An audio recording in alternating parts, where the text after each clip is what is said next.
नारायणं नमस्कृत्य नरं चैव नरोत्तमं देवीं सरस्वतीं व्यासं ततो जयम् उदीरयेत्।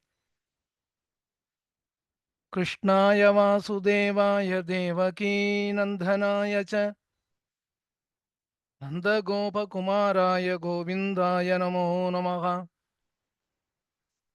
अविकाराय शुद्धाय नित्याय परमात्मने सतैकरूपरूपाय विष्णवे सर्वजिष्णवे व्यासं वसिष्ठनप्तारं शक्तेः पौत्रम् अकल्मषम् पराशरात्मजं वन्दे सुखतातं तपोनिधिं व्यासाय विष्णुरूपाय व्यासरूपाय विष्णवे नमो वै ब्रह्मनिधये वासिष्ठाय नमो नमः।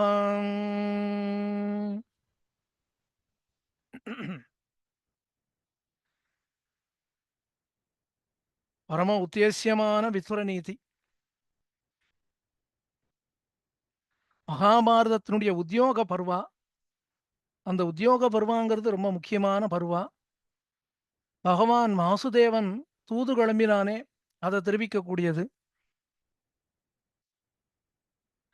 சனத் சுஜாதியம் அப்படிங்கிற ஒரு உசந்ததான ஒரு வைபவம், அதுவும் இந்த உத்தியோக பர்வாவில் தான் இருக்கு. அதே போல விதுர நீதி. இந்த விதுர நீதி இது 3வது அத்தியாயத்தில் இருக்கு. அதனால இதுக்கு என்ன பேர் வச்சான்னா பிரஜாகர பர்வா அப்படின்னு பேர் வச்சான். ஜாக்கர பர்வா, பிரஜாகர பர்வா.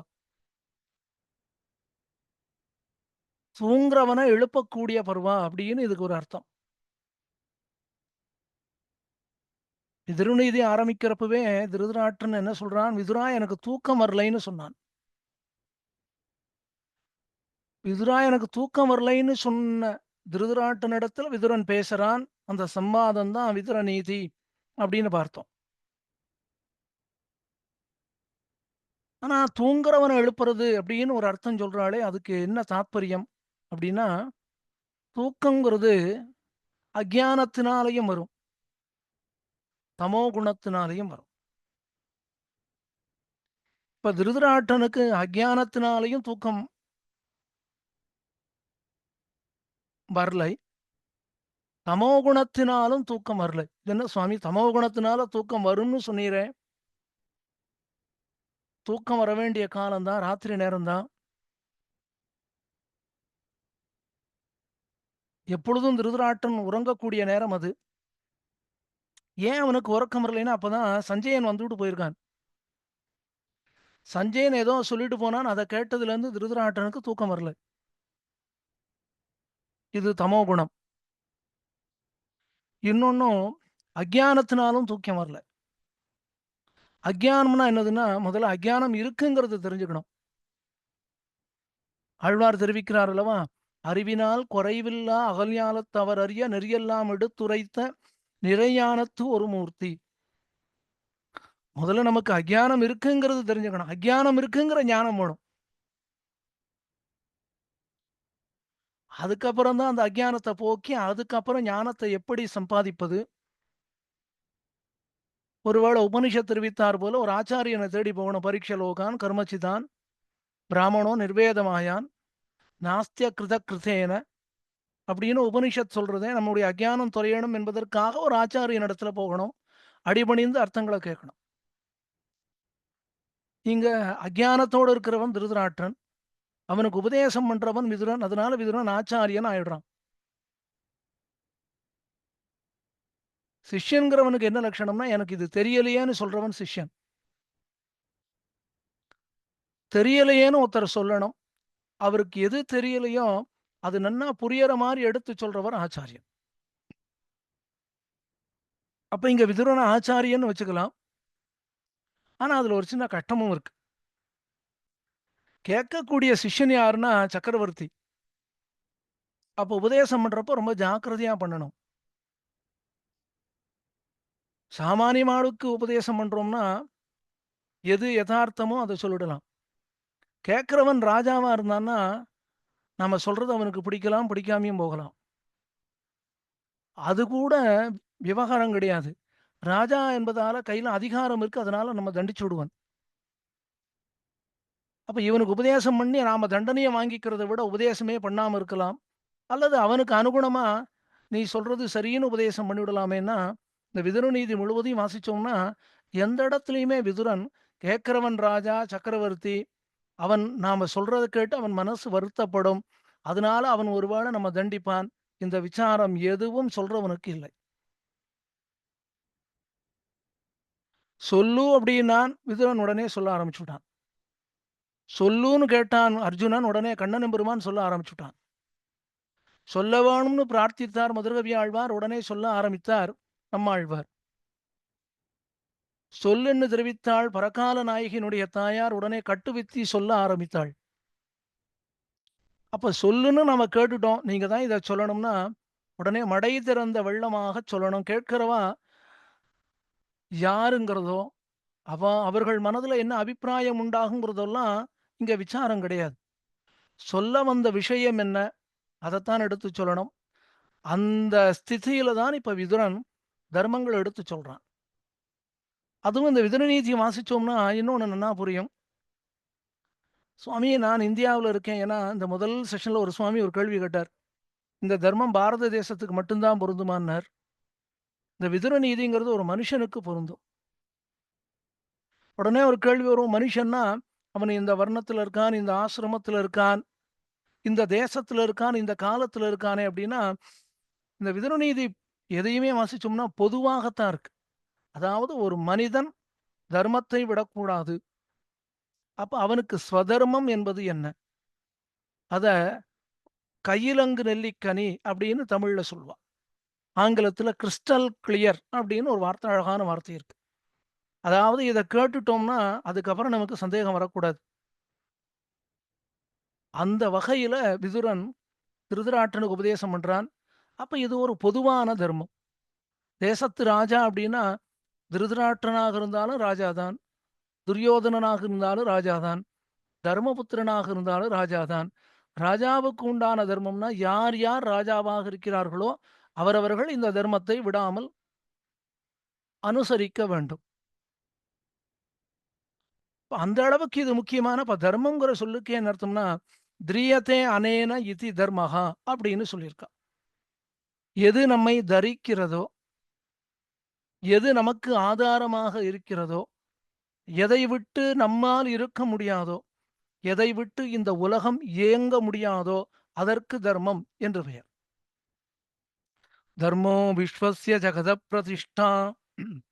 இந்த ஜகத்து முழுவதும் தர்மத்திலே பிரதிஷ்டை செய்யப்பட்டது. அப்ப இதுல இருந்து ஒண்ணு தெரிஞ்சுக்கலாம். இன்னைக்கு நாம அதர்மம் பண்ணிவிடலாம். அதர்மம் பண்ணினால் என்றாவது ஒரு நாள் நாம பண்ணியது அதர்மம் என்பது நமக்கு புரிந்துபடும். அப்ப அந்த விதுர நீதியினுடைய தாத்பரியம் என்ன? ஒரு தனி மனுஷன் அவனுக்கு இருக்க வேண்டிய தர்மம் என்ன என்பதை விதுரன் ரொம்ப அழகா எடுத்து சொல்லிண்டே வரான். மொத்தம் 8 அத்தியாயங்கள். அதுல கடைசியா என்ன பார்த்தோம்னா, ஒருவன் எப்படி பேசணும் அப்படிங்கிறத பார்த்தோம். பெரியவா சொல்றான், "அவ்யாஹிருதம் வியாஹிருதா ஸ்ரேய ஆகுஹு சத்யம் வதேத் வியாஹிருதம் தத்விதீயம் பிரியம் வதேத் வியாஹிருதம் தத் திருதீயம் தர்மியம் வதேத் வியாஹிருதம் தத் சதுர்த்தம்." பேசுறத காட்டிலும் பேசாம இருக்கிறது ரொம்ப ரொம்ப நல்லது. இதுல ஒண்ணும் கட்டம் இல்லையே. ஆனா பேசாம இருக்கிறது தான் கட்டம். பேசுறத காட்டிலும் பேசாம இருப்பது நல்லதுன்னு விதுரன் சொல்றானே. இது கொஞ்சம் கட்டமாக இருந்தாலும், இத நம்ம அன்றாட வாழ்க்கையில அனுஷ்டானத்துல கொண்டு வந்துவிட்டோம்னா, பல பிரச்சனைகள் நம்ம விட்டு போயிடும். பிரச்சனையே முதல்ல நமக்கு வராது. சரி, ஒருவேள பேச வேண்டி இருந்தது அப்படின்னா, சத்தியம் வதேத் உண்மையத்தான் பேசணும். உடனே ஒரு கேள்வி வந்தது. உண்மைய பேசணும் அப்படின்னா, கேட்கிறவன் ஆளுக்கு அது பிரியமா இருக்கணுமே அப்படின்னா, பிரியமா இருக்கும் வகையில் உண்மையை பேச வேண்டும். 4வதாக சொல்றான், அப்படி பேசக்கூடிய விஷயம் தர்மத்தோடு சேர்ந்ததாக இருக்கணும். இப்படித்தான் பேசணும் அப்படின்னு சொல்றான். இப்படி பேசுறவனுடைய குலம் எப்படி இருக்கும்? என்ன காரணம்னா, திருதராட்டனே இந்த கேள்வியை கேட்கிறான் விதுரனிடத்துல. விதுரா, எனக்கு ஒரு சந்தேகம். நன்னா வேதம் வாசிச்சவா, நன்னா சாஸ்திரம் வாசிச்சவா, அவர்கள் கூட ஐயோ நான் இந்த குலத்துல பிறக்காம போயிட்டேனே என்று வருத்தப்படுகிறார்கள். அப்போ உயர்ந்த குலம் என்பது என்ன? மகா குலம் அப்படின்னு இதை சொல்றான் திருதராஷ்டிரன். பவந்தி வைகானி மகாகுலானி ருச்சாமி துவாம் விதுர பிரஷ்னம் ஏதம். விதுரா, நான் இதை கேட்கிறேன், எனக்கு நீ சொல்லு. மகா குலம், அதாவது உயர்ந்த குலம் என்பது என்ன அப்படின்னு கேட்ட உடனே அதுக்கு விதுரன் ரொம்ப அழகா சொல்றான். இந்த குணங்கள் யாரிடத்தில் இருக்கிறதோ அவர்கள் எந்த குலத்தை சார்ந்து இருக்கிறார்களோ அந்த குலம் உயர்ந்த குலம் என்று நீ அறிந்து கொள்ளலாம். அப்ப இதுல இருந்து இன்னொரு விஷயம் தெரியறது. ஒரு குலத்துல ஒருவன் ஜனித்தான் அல்லது பிறந்தான் என்பதாலேயே அவனை உயர்ந்தவன்னு சொல்ல முடியாது. உயர்ந்த குலத்துல பிறந்திருக்கலாம். அந்த குலம் உயர்ந்ததாக இருப்பதற்கு என்ன காரணம்? இந்த உயர்ந்த குணங்கள் அந்த குலத்தில் இருப்பவர்களுக்கு இயற்கையாகவே உண்டானது.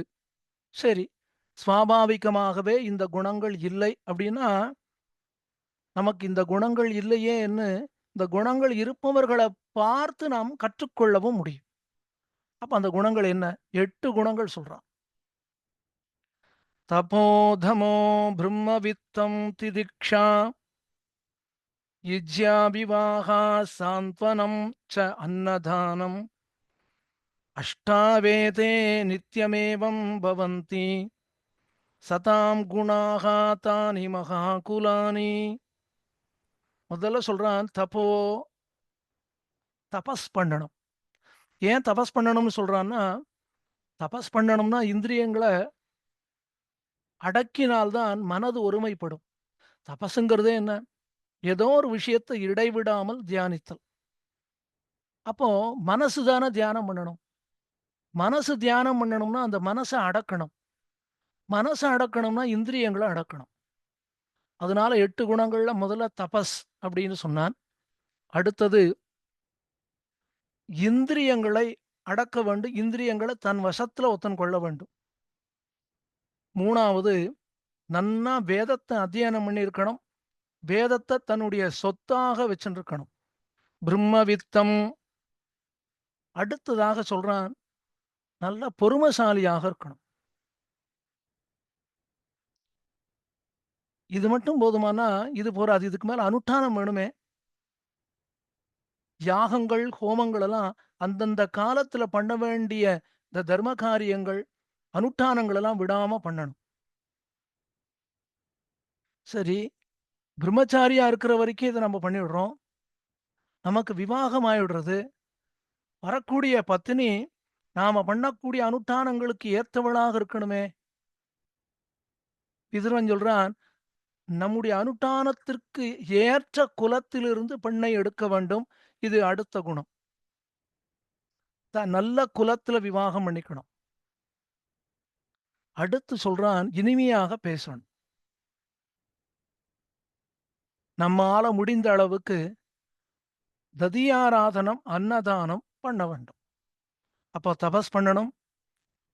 இந்திரியங்களை நம்ம வசத்துல வைத்துக் கொள்ள வேண்டும். எப்பொழுதுமே நமக்கு சொத்தாக வேதத்தை வச்சுக்கணும். அபாரமான பொறுமை இருக்கணும். அனுஷ்டானங்கள் பண்ணணும். யாகங்கள், ஹோமங்கள் விடாது பண்ணணும். அதுக்கு அனுகுணமான பெண்ணாக, அதுக்கு அனுகுணமான குலத்திலிருந்து பெண் எடுக்கணும். இனிமையாக பேசணும். எல்லாத்துக்கும் மேலாக தானம். அம்பரமே தண்ணீரே சோரே அறம் செய்யும் எம்பெருமான் என்று ஆண்டாள் நாச்சியார் தெரிவித்தார் போல ததியாராதனம், அன்னதானம். இந்த 8 குணங்கள் யாரிடத்துல இருக்கோ அவர்கள் எந்த குலத்தில் இருக்கிறார்களோ அந்த குலம் உயர்ந்த குலம். இப்போ உடனே திருதராட்டன் அடுத்து ஒரு கேள்வி கேட்டான். எது நல்ல குலம் உயர்ந்த குலம்னு கேட்டுட்டான், பதில் கிடைச்சு கொடுத்தோம். அப்ப இதுல இருந்தே எது கெட்ட குலம்னு தெரிஞ்சுக்கலாமேன்னா, திருதராட்டனுடைய சிந்தனையே எப்படி இருக்குன்னா, விதுரா எது கெட்டதுன்னு நீ சொல்லு. ஏன் திருதராட்டனுக்கு தெரியாதா அப்படின்னா, அவன் சிந்தனை பண்ணக்கூடிய ஸ்திதியிலேயே இல்லை. அதனாலதான் கேட்கிறான் விதுரா, எது கெட்ட குலம்? எது வசந்த குலம்னு கேட்டுட்டான். அடுத்து எது கெட்ட குலம்னு கேட்டான். ரொம்ப அழகா சொல்லிட்டான். கீழே சொன்ன 8 குணங்களோடு இருப்பவர்கள் ஒரு குலத்தில் பிறந்தால் அந்த குலம் உயர்ந்ததாக ஆகிவிடுகிறது திருதராற்றா. ஆனா அந்த 8 குணங்களோடு இருப்பவன் அவனுடைய காலத்துக்கு பின்னாடி வரக்கூடியவா, தர்மத்தை விட்டார்கள் என்றால் அந்த குலம் கெட்டுவிடும். அப்போ தர்மத்தை விட்டு விட்டால் அந்த குலம் கெட்டுவிடும். இது முதல் காரணம். 2வது, யாகங்கள், ஹோமங்கள், அனுஷ்டான விதிகள் இதை விட்டால் ஒரு குலம் கெட்டதாக மாறிவிடும். 3வது, வேதத்தை அத்தியனம் பண்ணுவதை நிறுத்தினாலும் அல்லது அத்தியனம் பண்ணின வேதத்தை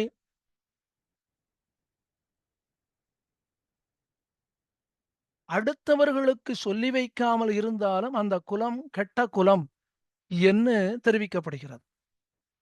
4வதாக ஒரு விஷயம் சொல்றான் திருதராட்டா. ஒரு குலம் கெட்டு போகணும்னா விவாகத்தினால கெட்டு போகும். கீழே என்ன சொல்லியிருக்கான், அனுஷ்டானத்திற்கு ஏற்ற பெண்ணாக ஒரு பெண்ணை விவாகம் பண்ணிக்கணும். அந்த பெண் எந்த குலத்தில் இருக்கிறாளோ அந்த அதை பார்த்து விவாகம் பண்ணணும்னு சொல்லியிருக்கான். அது நல்ல குலங்கிறதுக்காக சொன்னான். இங்க கெட்ட குலத்துக்கு என்ன சொல்றான், சாஸ்திர முறையை மீறி விவாகம் செய்து கொண்டால் அந்த விவாகம் செய்து கொண்டவன் எந்த குலத்தில் இருக்கிறானோ அந்த குலம் கெட்ட குலம் என்பதை நீ நன்றாக அறிந்து கொள்ளலாம் அப்படிங்கிறான். இந்த குலம்ங்கிறதுக்கே கேள்வி என்னவோ ஒண்ணுதான். அதுக்கு சமாதானமே 8, 9 சமாதானங்கள் தெரிவிக்கிறான் விதுரன். அடுத்ததாக, யார் உண்மையான நண்பன் அப்படின்னா ரொம்ப அழகா அதுக்கு பதில் சொல்றான். ஆபத்து காலத்தில் யார் ஒருவர் நம்மை விடாமல் இருக்கிறார்களோ அவர்களே நம்முடைய உண்மையான நண்பர்கள். நமக்கு சௌகரியம் இருக்கிறப்போ நம்மோட சேர்ந்து இருந்து, நமக்கு ஒரு கஷ்டம் வந்த பொழுது நம்ம விட்டு போறானே அவன் உண்மையான நண்பன் அல்ல. இதே வார்த்தையை கர்ணனும் சொல்றான் குந்தி இடத்துல. பகவான் வாசுதேவன் குந்தி இடத்துல சொன்னான், நீ கர்ணன் இடத்துல போய் சொல்லு, கர்ணன் யாருங்கிற உண்மையை சொல்லுவனான். நேர இவள் போனா, அவன் கேட்டான், அம்மா நீ யார் அப்படின்னான். இவள் சொன்னா, நீ அம்மா நீ யாருன்னு கேட்டியே, அதுலயே பதில் இருக்குப்பா, நான் தான் உன்னுடைய தாயார் அப்படின்னா. உடனே அவன் கேட்டான், என்னுடைய தாயார் என்றால் ஏன் இது நாள் வரையும் சொல்லலைன்னு கேட்டான். அவள் ஏதோ காரணம் சொன்னாள். சொல்லிட்டு சொன்னா, பாண்டவர்கள் உனக்கு முன் பிறந்தவர்கள், வந்து விடுன்னா. அப்போ கர்ணன் ரொம்ப அழகா ஒரு நண்பனுக்கு உண்டான லட்சணம் என்னன்னு சொல்லியிருக்கான். அது அந்த இடத்துல கர்ணன் சொல்றான். இந்த விதுரன் இதுல விதுரன் சொல்றான். அப்போ உண்மையான நண்பன் யார் அப்படின்னா, எந்த காலத்திலும் தன்னுடைய நண்பனை விட்டு கொடுக்காமல் இருக்கணும். தன்னோடு நெருங்கி இருப்பவனுக்கு ஆபத்து வந்தாலும் அவனை விடாது ரட்சிக்க வேண்டும். அப்படி இருக்கக்கூடியவன் தான் உண்மையான நண்பனாகவே இருக்க முடியும். விதுரா, நீ இதெல்லாம் சொல்றியே, இப்ப நான் ரொம்ப வருத்தத்துல இருக்கேங்கிறது உனக்கு தெரியும் இல்லையா? நான் உன்னை கூட்டதே அதுக்காகத்தான். இந்த சோகம் என்னை விட்டு போகணும், நான் என்ன பண்றதுன்னு கேட்டான். ரொம்ப அழகா இதுக்கு பதில் சொல்றான் விதுரன். அனவாப்யம் ச சோகேன சரீரம் சோபதப்யதே. அனவாப்யம் ச சோகேன. ஹே ராஜன்னு, நீ இப்ப சோகத்துல இருக்கேன்னு சொல்றியா, இதனால உனக்கு எதுவும் கிடைச்சு விடாது. என்ன காரணம் தெரியுமா? நீ சோகப்படுறதுதான் மிச்சம். நீ சோகப்பட்டதுனால நீ இழந்த பொருள் உன்னை தேடியும் வராது. உன்னை விட்டு போன பொருள் மீண்டும் வரவும் வராது. அப்போ நம்ம விட்டு போன பொருள் வருத்தப்படுவதால் வராதுன்னா, நம்ம வருத்தத்த விட்டுடலாமே! அந்த சோகத்த விட்டுடலாமே! அதத்தான் விதுரன் சொல்றான், "சோகத்தை நீ விட்டு விடுன்னான்." "சந்தாபாத் ப்ரஸ்யதே ரூபம், சந்தாபாத் ப்ரஸ்யதே பலம், சந்தாபாத் ப்ரஸ்யதே ஞானம், சந்தாபாத் வியாதி மிருச்சதி, சந்தாபாத் ப்ரஸ்யதே ரூபம்." சோகத்தினால திருதராட்டிரன் உற்சாகம் போயிடும். சோகத்தினால ஒருத்தனுடைய தனக்கு என்ன பலம் இருக்குங்கிறது கூட அவனுக்கு தெரியாம போயிடும். சோகம் உண்டாயிடுத்துன்னா, புத்தி வேலை செய்யாது. சோகம் உண்டாயிடுத்துன்னா, ஞானத்தோடு இருக்கிறவன் கூட ஞானம் இல்லையோன்னு பயப்பட ஆரம்பிச்சுருவான். அது மட்டும் கிடையாது. சந்தாபாத் வியாதி மிருச்சதி. ஒருத்தனுக்கு சோகம் வந்துடுத்துன்னா வேற வியாதியே வேண்டாம். அது ஒண்ணே போதும். அதனால திருதராட்டிரன் நன்னா தெரிஞ்சுக்கோ. என்னவோ சோகம் சோகம்னு சொல்றியே, என் பிள்ளைகள் வருத்தப்படுறான்னு சொல்றியே. நீ என்ன வருத்தப்பட்டாலும், நீ எதை இழந்தாயோ அது உன்னை தேடி வராது. அப்ப விதுரா, என்னுடைய மனசுல இருக்கிற கவலை போகணும்னா அதுக்கு எது உபாயம்? அது மட்டும் இல்ல, ரொம்ப அழகா இன்னொரு விஷயம் சொன்னான். விதுரா, ஒரு விறகு கட்டை இருக்கு. அந்த விறகு கட்டைக்குள்ள கூட அதுக்கு அனுகுணமான அக்னி இருக்கு. ஆனா அது மறைஞ்சிருக்கு. அப்போ அந்த உள்ள இருக்கக்கூடிய அக்னி எப்போ வெளியில வரும்னா, அந்த விறகு கட்டைய வேற ஒரு அக்னி பக்கத்துல கொண்டு போய் வச்சோம்னா, அந்த அக்னி இந்த அக்னியோட சேர்ந்துக்கும். அப்ப இந்த விறகு கட்டையும் நன்னா பத்திக்கும். அதேபோல எனக்குள்ள நான் உன்ன மறைச்சு வச்சுட்டு இருக்கேன். அதுதான் அதர்மம், பொய் பேசுதல். ஆனா வெளியில நல்லவனா போல நடிக்கிறேன். பாண்டு புத்திரர்கள்ட்ட எனக்கு பிரீத்தி கிடையாது. ஆனா பிரீத்தி இருக்கிறத போல நடிக்கிறேனே! எனக்கு அமைதி உண்டாகுமா விதுரா? இதுக்கு ஸ்ட்ரெய்ட்டா நேரா பதில் சொல்றான் விதுரன். "திருதராட்ரா, உனக்கு மனசுல சாந்தி உண்டாகணும்னா, நான் 4 உபாயம் சொல்றேன். அந்த 4 உபாயத்துல ஏதேனும் ஒன்று உன்னிடத்தில் இருந்தாலும் உனக்கு சாந்தி உண்டாகும்." திருதராட்ரா, ஒரு மனுஷனுக்கு ஆசை வேணும். ஆனா அந்த லோபம் அப்படின்னு ஒண்ணு இருக்கு. அதிகமான ஆசை. அந்த அதிகமான ஆசை யாரிடத்துல இருக்கோ, அவனுக்கு ஒரு நாளும் மனசாந்தி உண்டாகாது. உனக்கு சாந்தி உண்டாகணும்னா, அந்த அதிகமான ஆசை இந்த இடத்துல திருதராட்டனுக்கு எது அதிகமான ஆசை என்னால், தன் பிள்ளைகளுக்கு உரிமையில்லாத ராஜ்யத்திலும் ஆசையை வைத்தான். 2வது, அப்போ அதிகமான ஆசைய விடணும். மனசாந்திக்கு ஒரு வழி. அடுத்ததாக பகவது ஆராதனம். நமக்கு மேல பகவான் ஒருத்தன் இருக்கான். அவன் அந்தர்யாமியாக இருக்கான். நாம் பண்ணக்கூடிய காரியங்கள் அவன் பார்க்கறான்னு ஞானம் உண்டாயிடுத்துன்னா, ஒருத்தனுடைய ஸ்மிருதியில கூட தவறு உண்டாகாது. ஒருத்தனுடைய எண்ணத்தில் கூட தவறான எண்ணம் உண்டாகாது.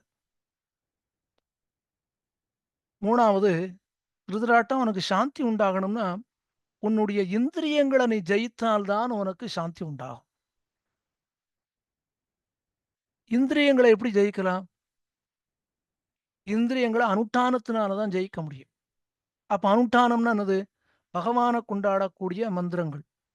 அப்போ திருவாராதனம், அதுக்கு அனுகுணமான மந்திரங்கள், அதன் மூலமாக இந்திரியங்களை ஜெயித்தல், அதன் மூலமாக அதிகமான ஆசையை விடுதல், இந்த 4ம் தான் உன்னுடைய சாந்திக்கு இருக்கக்கூடிய உபாயம்.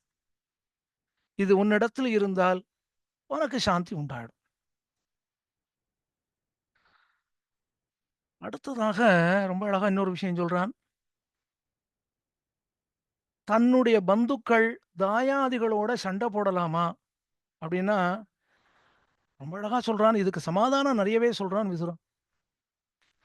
தன்னுடைய பந்துக்களோடோ, தன்னுடைய இனத்தாரோடோ, தாயாதிகளோடோ, பங்காளிகளோடோ யார் சண்டை போட்டாலும், அவாளுக்கு ஒரு நாளும் தூக்கம் வராது. தூக்கம் வரணும்னா, நாம தூங்கக்கூடிய இடம் நன்னா இருக்கணும். சுத்தமா இருக்கணும். 2வது, படுத்து உறங்கக்கூடிய படுக்கை சுத்தமா இருக்கணும். விதுரன் சொல்றான், ஹே ராஜன்னு, நீ உறங்கக்கூடிய இடமும் சுத்தமா இருக்கு. நீயோ பெரிய ராஜா. அதனால உன்னுடைய படுக்கையும் சுத்தமாக இருக்கு. அதுல எந்த சந்தேகமும் கிடையாது. அப்ப ஏன் உனக்கு தூக்கம் வராது அப்படின்னா, உன்னுடைய இனத்தாரோடு, உன்னுடைய பங்காளிகளோடு நீ விரோதம் பண்ணிக் கொண்டதாலே உனக்கு தூக்கம் வராது. அதே போல ஸ்திரீகளிடத்தில் ஆசையை வைத்தவனுக்கும் உறக்கம் வராது. திருதராட்டம் ஒண்ணு நன்னா சொல்றேன் கேளு. நவைதேஷாம் ஸ்வததே பத்யமுக்தம் யோகக்ஷேமம் கல்பதே நைவ தேஷாம் பின்னானாம் வை மனுஜேந்திர பராயணம் ந வித்யதே கிஞ்சிது அந்யது விநாசாத். நமக்கு வேண்டியவர்களோட நமக்கு விரோதம் உண்டாயிடுத்துன்னா அவர்கள் என்னதான் நன்மையை சொன்னாலும் நம்மால் ஏற்றுக்கொள்ள முடியாது. இதுக்கு நல்ல உதாகரணம் யாருன்னா விபீஷணாழ்வான், அதே போல கும்பகர்ணன். அவர்கள் எதை சொன்னாலும் அவர்களோட விரோதம் பண்ணிட்டோம்னா, இப்போ விபீஷணாழ்வானோட ராவணனுக்கு விரோதம் இல்லை. ஆனா என்ன விரோதம் உண்டானதுன்னா, ராவணனே சொல்றான், விபீஷணா இப்பதான் எனக்கு புரிஞ்சது, பங்காளிங்கிறவன் எப்படி இருப்பான்ங்கிறது உன் மூலமாக தெரிந்து கொண்டேன். நான் ஒரு பெரிய ராஜாவா இருக்கேன், லோகமே என்னை கொண்டாடுறது லங்கேஸ்வரன். ஆனா உன்னை யாரும் கொண்டாடலையே, அதனால உனக்கு என்னை பார்த்து பொறாமைங்கிறது இப்ப எனக்கு புரியறதுங்கிறான். இது விபீஷணாழ்வான் நிலை. கும்பகர்ணனுக்கும் ராவணனுக்கும் விரோதம் கிடையாது. ஆனா கும்பகர்ணன் எழுந்து வந்தவுடனே கும்பகர்ணன் ராவணனுக்கு உபதேசம் பண்ணினான். ரொம்ப அழகா சொல்றான், சீதைய தூக்கி கொண்டு வருவதற்கு முன்பாக என்னை அழைத்து என்னிடத்தில் அபிப்பிராயம் கேட்டிருந்து நீ ஒரு காரியம் செய்திருந்தால் உன்னை உத்தமன் என்று நான் கொண்டாடுவேன். சீதைய தூக்கிண்டு வரணும்னு நீ தீர்மானம் பண்ணினாய், நீ என்ன நினைத்தாயோ அதை செய்தாய். இப்போ ராமன் யுத்தத்துக்கு வந்துட்டான், யுத்தத்துல உன்னால ஜெயிக்க முடியாதோங்கிற பயம் உண்டானது. ஆகவே என்னை எழுப்பினாய். இத சொல்றவன் யாரு? கும்பகர்ணன். அதனாலதான் ராவணனுக்கு கோபம் வந்து சொல்றான் கும்பகர்ணன்ட்ட, நீ இது நாள் வரையும் என்னுடைய அரண்மனையிலிருந்து என்னுடைய உப்பை தின்றவனாக இருந்தால் எனக்கு ஏதேனும் நல்லது செய்கிறான். அப்ப இங்க இருந்து என்ன தெரியறதுன்னா, நமக்கு வேண்டியவாளோட விரோதம் பண்ணிட்டோம்னா அவர்கள் பங்காளிகளாக இருந்தாலும் அவர்கள் சொல்வதை நம்மாலே ஏற்றுக்கொள்ள முடியாது. சரி, ஒருவேளை அவர்கள் அவ்வாறு சொன்னதை கேட்கலைன்னா என்ன ஆகும்னா, ரொம்ப அழகா சொல்றான், ஒரு பெரிய மரம், அதுல பழம் நன்னா பழுத்து இருக்கு. ஆனா அந்த பழத்தை யாரும் எடுத்துக்கலைன்னா தானாக கீழே விழும், அழுகி போயிடும். அதுபோலதான் நாம் நம்முடைய பங்காளிகளோடு விரோதம் பண்ணிக்கொண்டால் அவர்கள் நமக்கு சொல்லக்கூடிய உபதேசங்களை நம்மாலே எடுத்துக்கொள்ள முடியாது.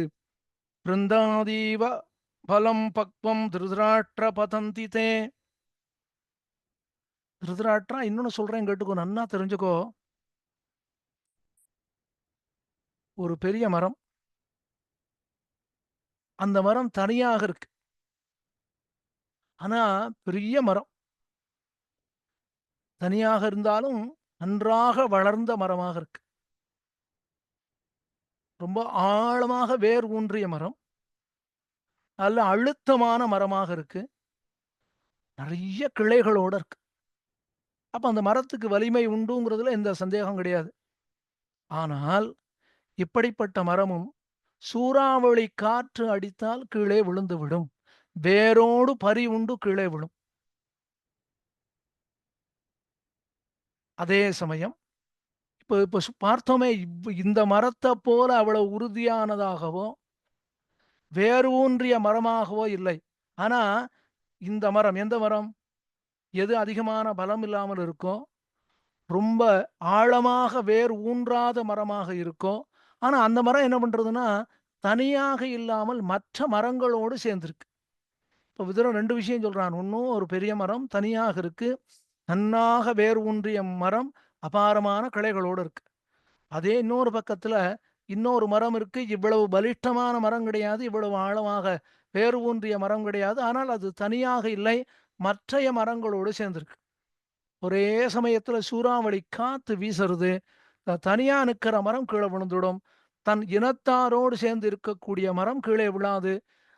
திருதராட்டா, இதுல இருந்து தெரிஞ்சுக்கோ, நீ எவ்வளவு பலவானாக இருந்தாலும், எவ்வளவு சாமர்த்தியசாலியாக இருந்தாலும், எவ்வளவு தீரனாக இருந்தாலும், தனியாக இருந்தால் நீயும் விழுந்து விடுவாய் அப்படின்னு சொன்ன. அடுத்து சொல்றான், யாரை கொல்வது கூடாது. ரொம்ப அழகான கேள்வி. ஏன் இந்த கேள்வியை திருதராட்டன் கேட்கிறான்னா, சஞ்சயன் சொல்லிட்டு போயிட்டான், யுத்தம் நடக்க போறது, யார் யார் உயிரை விடுவார்கள்னு தெரியாது. அந்த பாவம் அத்தனை, ஏன்னா பின்னாடி இதே திருதராட்டன் சொல்ல போறான், கங்கை கரையில வச்சு சொல்ல போறான். விதுரா, நீ இவ்வளவு தர்மம் சொன்னியே, நான் கேட்காம போயிட்டேனே, இத்தனை பேரும் உயிரை விடுறதுக்கு நான் காரணமாயிட்டேனே. இப்ப அவனுக்கு வருத்தம் ரெண்டு விதம். துரியோதனன் தன் சகோதரர்களோடு உயிரை விட்டுட்டானேங்கிற வருத்தம். விதுரா, நீ அன்னைக்கு தர்மம் சொன்னப்போ நான் கேட்கலையேன்னு பிற்பாடு சொல்ல போறான். இப்ப இங்க கேட்கிறான், யாரை கொல்வது கூடாது. முதல்ல சொல்றான் விதுரன், அவத்யா பிராமணா காவகா ஞாதயகா சிசவகா ஸ்திரியகா ஏஷாம் ச அன்னானி புஞ்சீத. முதல்ல சொல்றான், பிராமணாக, வேதம் படித்தவர்கள், அவர்களை கொல்வது கூடாது. காவகா, பசுக்களை கொல்வது கூடாது. மூணாவது, ஞாதயகா, பங்காளிகள், உடன் பிறந்தவர்கள், அவர்களை கொல்வது கூடாது. அடுத்ததாக ஸ்திரியகா, பெண்களை கொல்வது கூடாது. அடுத்தது சிசவகா, குழந்தைகளை கொல்வது கூடாது. ரொம்ப அழகா சொல்றான், நமக்கு அன்னமிட்டவர்களை கொல்வது கூடாது, நம்மை சரணாகதி பண்ணியவர்களை கொல்வது கூடாது. திருதராட்டா, இதெல்லாம் உனக்கு சாத்தியமாகுமாங்கிறத நீ நன்னா சிந்தனை பண்ணிக்கணும். சிந்தனை பண்ணிண்டுதான் எந்த ஒரு காரியத்தையும் பண்ணணும். ஹே திருதராட்டா, உன் பிள்ளைகளை பாண்டவர்கள் ரட்சிக்கட்டும். ரொம்ப அழகான வார்த்தை. ஏன்னா 4வது அத்தியாயம் முடியறது. தார்தராஷ்டிராகா பாண்டவான் பாலயந்து, உன் பிள்ளைகளை பாண்டவர்கள் ரட்சிக்கட்டும். என்ன காரணம்னா, இப்ப யுத்தம் நடக்க போறதுன்னு தெரிஞ்சுடுத்து. ஒரு கால் யுத்தமே வேண்டாம்னு பாண்டவர்கள் தீர்மானம் பண்ணினால் ஒழிய இந்த யுத்தம் நிற்கப் போவதில்லை. யுத்தம் நடந்தால் திருதராட்டா, உன் பிள்ளைகளுக்கு வாழ்ச்சி இல்லை என்பதை தெரிந்து கொள். 4வது அத்தியாயம் முடிஞ்சது. அடுத்து 5வது அத்தியாயத்துல விதுரன், இந்த விதுர நீதியே எப்படி இருக்குன்னா, விதுரன் தனக்கு தெரிந்த தர்மங்களை சொல்றான், தான் அனுஷ்டானம் பண்ற தர்மங்களை சொல்றான், அடுத்தவர்கள் அனுஷ்டானம் பண்ணின தர்மங்களை சொல்றான், பெரியவர்கள் எது எது தர்மம் என்று கூறினார்களோ அதையும் எடுத்து சொல்றான். இப்ப இந்த 5வது அத்தியாயத்துல ஸ்வயம்பூ மனு இதெல்லாம் தர்மம்னு சொல்லியிருக்கார் அப்படிங்கிறத சொல்றான். அதுல இந்த 5வது அத்தியாயம் ஆரம்பத்திலேயே ரொம்ப அழகா சொல்றான். ஒரு கேள்வி, ரொம்ப அழகான கேள்வி, அதுக்கு பெரிய பதிலாகவும் விதுரன் சொல்றான். திருதராட்டன் கேட்டான், விதுரா, என்னவோ பாவம் பண்ணினா நரகம்னு சொல்றாளே, புண்ணியம் பண்ணினா சொர்க்கம்னு சொல்றாளே, யார் நரக்க லோகத்துக்கு போவா, யார் புண்ணிய சொர்க்க லோகத்துக்கு போவா, எனக்கு இதை நீ தெளிவாக சொல்லு அப்படின்னான். இதை திரும்ப திரும்ப கேட்கறதுல இருந்தே திருதராட்டனுக்கு தெளிவு வரலைங்கிறது தெரியறது. அல்லது தெளிவு வந்தாலும் அந்த தெளிவான ஞானத்துக்கு மேல ஒரு ஆசை வந்து மூடியிருக்கு. எப்படி வெளுப்பான கண்ணாடி மேல அழுக்கு சேர்ந்தா எப்படி இருக்கும், என்னதான் துடைச்சாலும் அழுக்கு வந்துதானே சேரும், அது போல. இப்ப இதுக்கு பதில் சொல்றான் விதுரன். திருதராட்டா, நான் பதில் சொல்றேன் கேளு. யார் நரக்கத்துக்கு போவாங்கிறது பதில் சொல்றேன். அது கூட வேண்டாம், இன்னும் கொஞ்சம் நன்னாவே சொல்றேன். யார் யார் யமலோகத்துக்கு இன்னைக்கே ரிசர்வ் பண்ணுவாங்கிறத சொல்லிவிடுறேன்.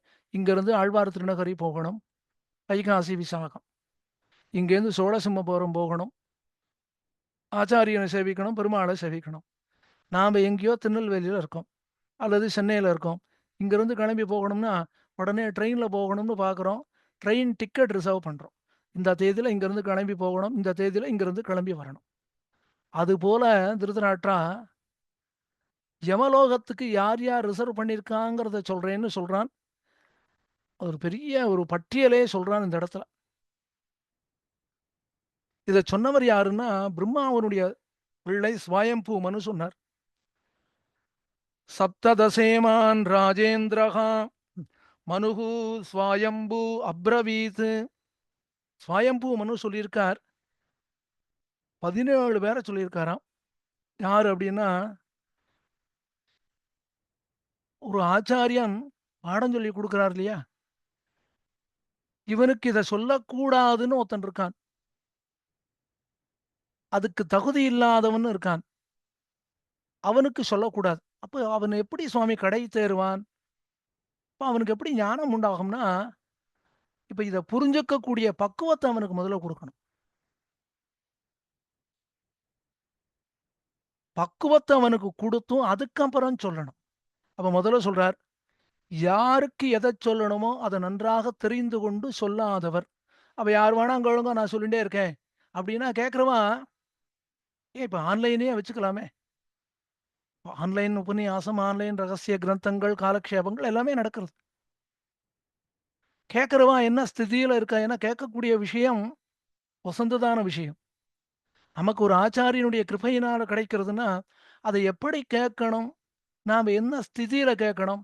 என்ன காரணம்னா, சரி ஆன்லைன்ல தானே சொல்றான், கேட்டுப்போமே அப்படின்னு நாம வேற ஏதோ காரியம் பண்ணினோம்னா, என்ன சொன்னாருங்கிறதுல கவனம் இருக்காது.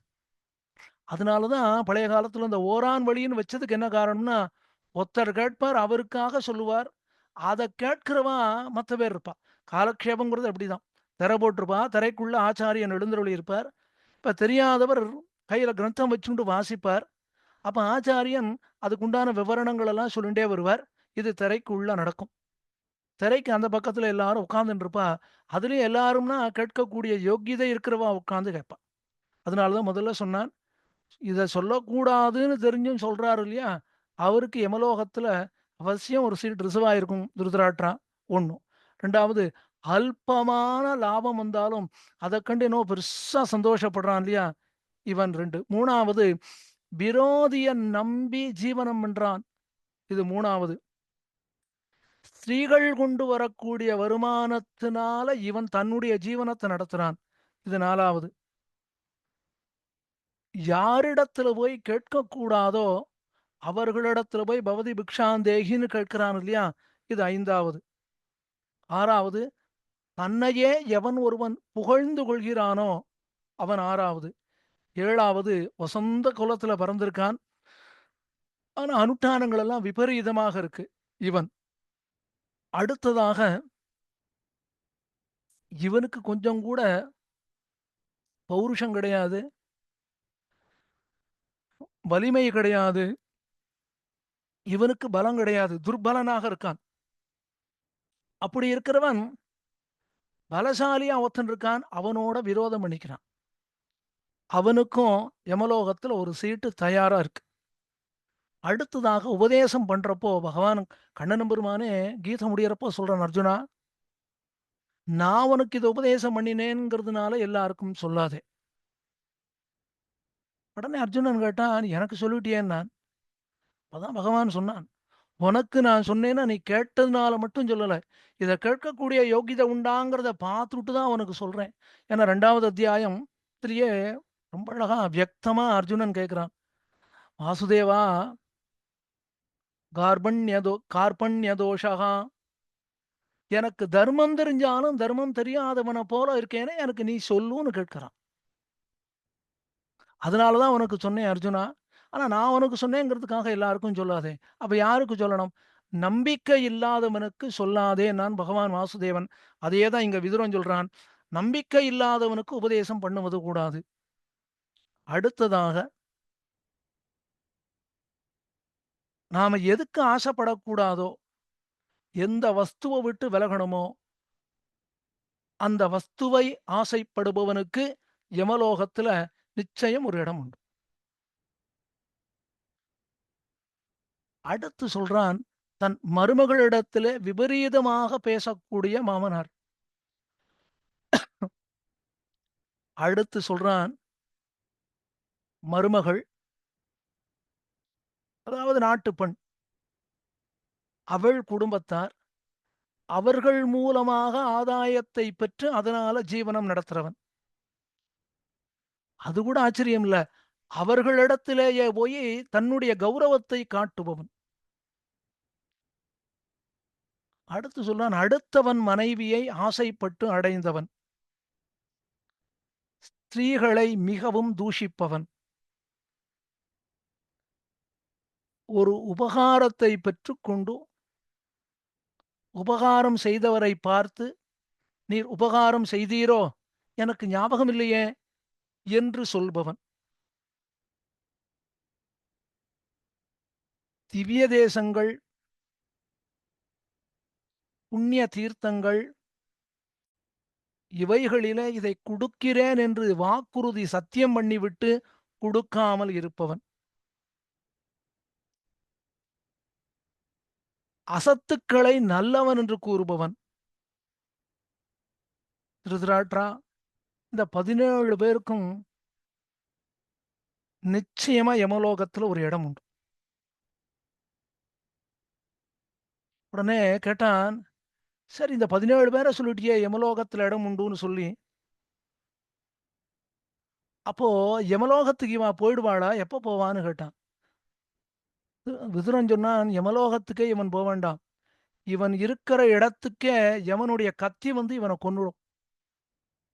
அது யாரு அப்படின்னான். அதுக்கு ஒரு சிலரை சொல்றான்,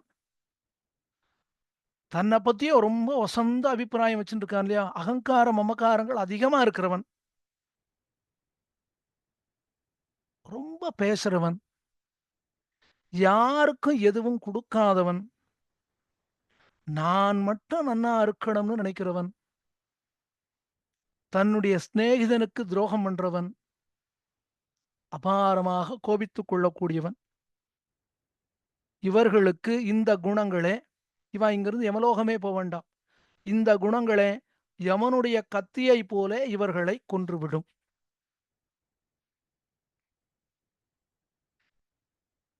விதுரா, யாருக்கு யமலோகத்துல டிக்கெட் ரிசர்வ் பண்ணிருக்குங்கிறது இன்னும் ஃபர்ஸ்ட் கிளாஸ் டிக்கெட் அது ரிசர்வ் பண்றதுக்கு 17 பேரை சொன்னியே, யாருக்கு சொர்க்கம் நிச்சயம்ங்கிறதையும் சொல்லுடே. காஞ்சிபுரம் பிரதிபாதி பயங்கரம் சுவாமி ரொம்ப அழகா ராமானுஜன் ஒரு விஷயம் தெரிவிச்சார். இப்ப நமக்கு சம்சாரத்துல எவ்வளவோ கட்டப்படுறோம், எம்பெருமானிடத்துல அத்தியவசாயம் இருந்தா விசாரமே பண்ணக்கூடாது. இருந்தாலும் நம்ம இருக்கிறது பிரகிருதி தானே. எம்பெருமானிடத்துல எம்பெருமானே நீதான் கதின்னு ந தர்மனிஷ்டோஸ்மி நச்ச ஆத்மவேதிங்கிற அனுசந்தானம் இருந்தால் கூட சம்சாரத்தை பத்திய விசாரம் இல்லாம இல்லையே. அப்போ அந்த கவலை நம்ம விட்டு போகணும்னா என்ன பண்றது? காஞ்சி சுவாமி ரொம்ப அழகா சொல்றார். கொஞ்சம் நினைச்சு பார்க்கணும். திருவல்லிக்கோவில்ல பார்த்தசாரதி பெருமாள் இல்லைன்னா நம்ம கதி என்ன ஆகும்? காஞ்சிபுரத்துல தேவ பெருமாள் இல்லைன்னா என்ன ஆகும் நம்ம கதி? சோழசிம்மபுரத்துல பெருமாள் இல்லைன்னா நம்ம கதி என்ன ஆகும்? திருநாராயணபுரத்துல எம்பெருமான் சேவை சாதிக்கிறானே, அவன் இல்லைன்னா நம்ம கதி என்ன ஆகும்? ஸ்ரீரங்கத்துல நம்பெருமாள் இருக்கானே, அவன் இல்லைன்னா நம்ம கதி என்ன ஆகும்? ஏன் திருக்கண்ணபுரத்துல சௌரிராஜன் நேர போறோம், பெருமாளே நான் இப்படி கட்டப்படுறேனே, இல்ல இல்ல நீ இருக்கிறப்ப நான் இந்த கட்டப்படணுமான்னு சொல்றேன். அப்போ அர்ச்சாவதாரமாக பெருமாள் எழுந்தருளி இருக்கான்ங்கிறது யாருக்காக? நமக்காக. அந்த பெருமாள் இல்லைன்னா நம்ம கதி என்ன ஆகும்? அப்ப பெருமாள் என்ன பண்றான்? நாம போனா கூட ஒரு நாள் ஒரு கேள்வியும் கேட்கறது இல்ல. ஏன் நேத்து நீ வரல? போன மாசம் வரலையே, 2 மாசமா கோவிலுக்கே வரலையே, இன்னைக்கு தானே வந்திருக்காய், கேட்கறதே இல்ல. இன்னைக்காவது வந்தியா? உனக்கு என்ன வேணும்னு தான் பெருமாள் கேட்கிறான். இப்ப இந்த இடத்துல திருதராட்டன் கீழே ஏற்கனவே கேட்டுட்டான், யார் யமலோகத்துக்கு போவார்கள்ன்னு. இப்ப இங்க என்ன கேட்கிறான்னா, யாருக்கு ஸ்வர்க்கம் நிச்சயம்னு கேட்கிறான். ஏன் யமலோகத்துக்கு இவா போவான்னு சொன்னா, இந்த தவறு பண்ணாதவர்கள் சொர்க்கலோகத்துக்கு போவார்கள்னு தன்னிடையே விளங்குமே அப்படின்னா, இல்ல. அத வியக்தமா விதுரன் சொல்லி தான் கேட்கணும். அதுக்காக இப்ப இங்க சொன்னான். உடனே விதுரன் சொன்னான், கிரகீத வாக்கியகானய வித்வதான்யகா சேஷான்ன போக்தா கிரகீத வாக்கியகா, பெரியவர்கள் உபதேசங்களை கேட்டு அதன்படி நடப்பவன். இது ரொம்ப கட்டம் இன்னைக்கு. ஏன்னா நானே பெரியவன், எனக்கே எல்லாம் தெரியுங்கிற சிந்தனை வந்து கொடுத்தோம்னா, முதல்ல ஒருத்தரை பெரியவர்னு ஏத்துக்கணும். ரெண்டாவது, அவரிடத்துல போய் கேட்கணும், எனக்கு இது தெரியலையேன்னு. மூணாவது, அவர் சொல்றது நமக்கு சரியா இருக்குங்கிற நம்பிக்கை இருக்கணும். நாலாவது, அவர் சொன்னபடி நடக்கணும். இது ஒன்னொண்ணுமே கட்டம்தான். இங்க விதுரன் சொல்றான், இவனுக்கு சொர்க்கம் நிச்சயம். யாருக்கு தெரியுமா? பெரியவர்களை அண்டி அவர்கள் உபதேசங்களை கேட்டு அதன்படி நடப்பவன். இரண்டாவது, தர்மத்தை நன்றாக அறிந்து அடுத்தவர்களுக்கு கொடுப்பவன்.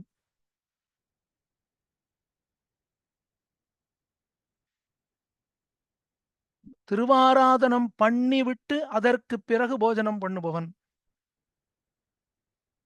கொஞ்சம் கூட அடுத்தவர்களுக்கு கட்டத்தை கொடுக்காதவன். எப்பொழுதும் உண்மையே பேசுபவன். மனது தெளிவாக இருப்பவன்.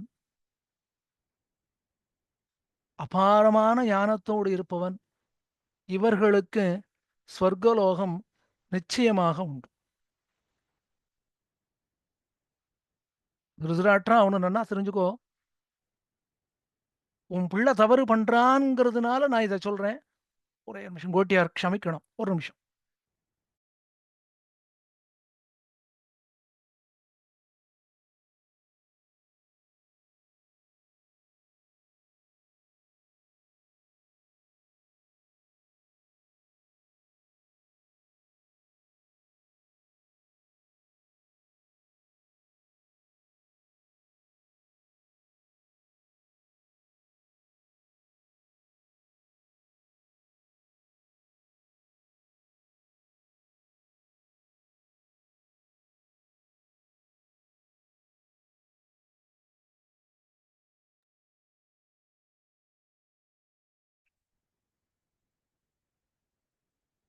விதுரா, இதெல்லாம் நீ சொல்றியா? இவனுக்கு சொர்க்கலோகம் உண்டு, இவனுக்கு நரகலோகம்தான் உண்டு அப்படின்லாம் சொல்றியா? என்னால எதையுமே விட முடியலையே விதுரா.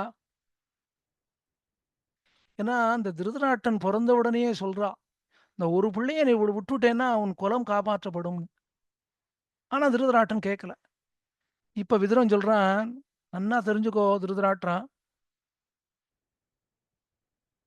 ஒரு கூட்டம்னா அந்த இடத்துல குலம்னு அர்த்தம். ஒரு குலத்தை ரட்சிக்க வேண்டும் என்றால் அந்த குலத்திற்கு இடையூறாக, அந்த குலத்திற்கு ஆபத்தை உண்டாக்கக்கூடிய ஒரு மனுஷன் ஒருவனை நம்மிடத்திலிருந்து விலக்கிவிட வேண்டும். ஒரு கிராமத்தையே ரட்சிக்க வேண்டும் என்றால் ஒரு குலத்தை நாம் விட்டுவிட வேண்டும். அப்படின்னா என்ன அர்த்தம்? அந்த மனுஷனை அந்த ஊரை விட்டு, அந்த குலத்தை விட்டு வெளியில அனுப்பிச்சுடலாம்னு அர்த்தம். அதே மாதிரி ஒரு கிராமத்தை காப்பாற்றணும்னா அதற்கு இடையூறு செய்யக்கூடிய ஒரு குலம், அந்த குலத்தில் இருப்பவர்கள் அத்தனை பேரையும் கிராமத்தை விட்டு வெளியில் அனுப்பிச்சுடலாம். ஒரு நகரத்தை காப்பாற்ற வேண்டும் என்றால் ஒரு கிராமத்தில் இருக்கக்கூடியவர்கள் எல்லாரையுமே வெளியில் அனுப்பிச்சு விடலாம், தவறு கிடையாது. தியஜேத் குலார்த்தே புருஷம் கிராமஸ்யார்த்தே குலம் தியஜேத் கிராமம் ஜனபதஸ்யார்த்தே. மூணு விஷயம் சொல்லிட்டார். இப்ப நாலாவதா ஒண்ணு சொல்ல போறான். திருதராட்டா, ஒண்ணு சொல்றேன் கேட்டுக்கோ. நமக்கு இடையூறு பண்ணக்கூடியது இந்த சரீரம். அப்ப நமக்கு இடையூறு பண்ணக்கூடியது சரீரம்னு, இந்த நமக்கு என்பது என்னது? இந்த ஜீவாத்மா. அப்ப அந்த ஜீவாத்மாவுக்கு இந்த சரீரம் இடையூறு பண்றதுன்னா என்ன பண்ணணும்னா, சரீரத்தை விட்டுடணும். அப்படின்னா என்ன அர்த்தம்? எம்பெருமான் திருவடிகளே கதி என்று சரீரத்தை ரட்சித்துக் கொள்வதை விட்டு, அவன் விட்ட வழி என்று, அவன் திருவடிகளே கதி என்று ஞானத்தோடு இருந்து நித்திய சூரிகளாக ஆக வேண்டும்.